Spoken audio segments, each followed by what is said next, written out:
બનાસકાંઠા જિલ્લા પોલીસ વડાના માર્ગદર્શન મુજબ થરાદ પોલીસ પેટ્રોલિંગમાં હતી તે દરમિયાન જાડરા ગામે પિકઅપ ડાલો નંબર GJ08Z4442માં ગેરકાયદેસર અને વગર પાસ પરમિટનો ભારતીય બનાવટના અલગ અલગ બ્રાન્ડની વિદેશ દારૂ ઝડપી પાડ્યો હતો।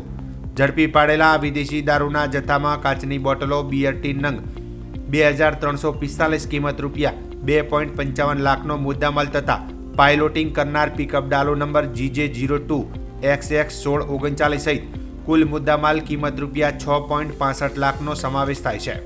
આ સાથે જ પાયલોટિંગ કરનાર પ્રકાશી ભવજી રાજપૂતને પોલીસે ઝડપી પાડ્યો હતો। તો બેવટાના રહેવાસી જોગસિંહ જેઠુસિંહ રાજપૂત, અશોકસિંહ વિરાજી રાજપૂત, જેઠુસિંહ વિરાજી રાજપૂત તથા નિલેશસિંહ જેઠુસિંહ રાજપૂત આ તમામ નાસી ગયા હતા, જેમના વિરુદ્ધમાં ગુનો નોંધી કાયદેસરની કાર્યવાહી થરાદ પોલીસે કરી હતી।